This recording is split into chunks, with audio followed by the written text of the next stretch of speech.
So you want something like this in your yard, huh? Well, you know what they say. The best time to plant a tree was 50 years ago. The second best time? Right now.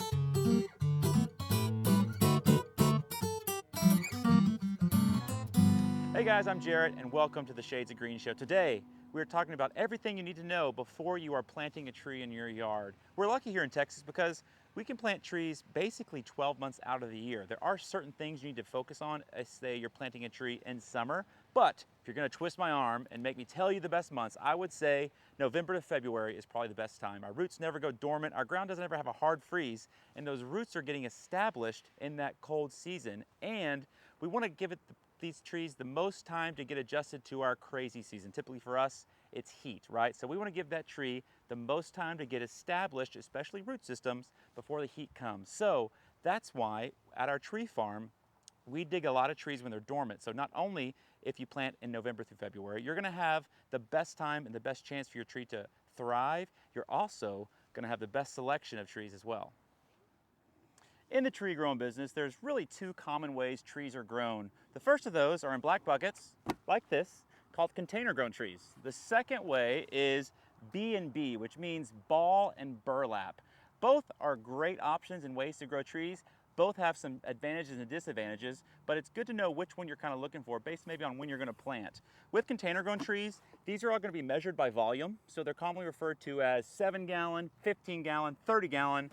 You can get some up to 200 gallons. Now we don't stock those big trees here, but that's how those are kind of measured. When you're talking about B&B trees, they're not gonna be measured by the size of the root ball, they're gonna be measured by what's called a caliper inch. So that's gonna be about 6 inches up from the ground, how wide this tree caliper is. This is about a 2-inch wide caliper, so it's something to keep in mind. If someone says, hey, I got a 2-inch tree, they're not talking about 2 inches tall. They're referring to the caliper inch on a B&B tree. Like I said, both have advantages and disadvantages.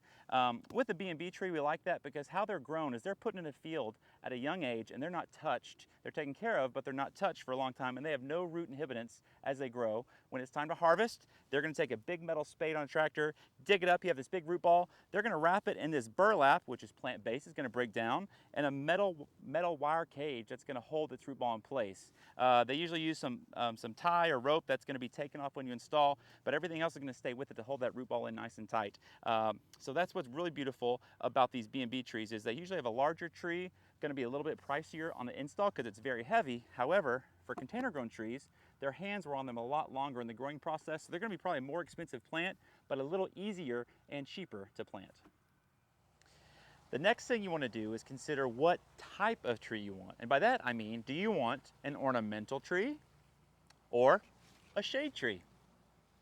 Ornamental trees, by that I mean they're going to be a little bit smaller, and think of them like a small feature in your yard. They're probably going to bloom and they're going to have some unique factor, but they're all going to stay about under 20 feet. So that could be your crepe myrtles, it could be some dwarf magnolias, maybe some altheas or Rosa Sharons. Vitex is a great tree in our area, or a desert willow. This desert willow is beautiful. It bloomed amazing in the summer, and it's gonna be a multi-trunk tree that's gonna be great on the corner of your house, or maybe in the back corner of your fence, and really give you a nice small feature that has a pop of color typically, some unique characteristic about a smaller ornamental tree.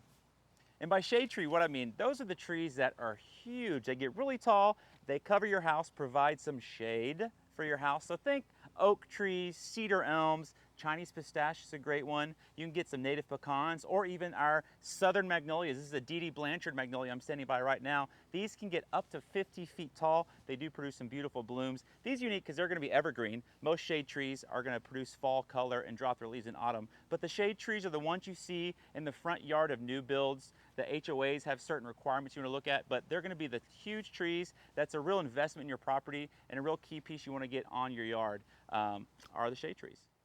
There are a few more things you want to consider when picking your tree, and we can help you take care of all of those, but you got to bring some information to us. One of those is planting location. Where's this tree going to go? Front yard, backyard, is it close to your house? You don't want to plant a 100-foot tall bur oak 10 feet from your house. You're going to have some foundation issues.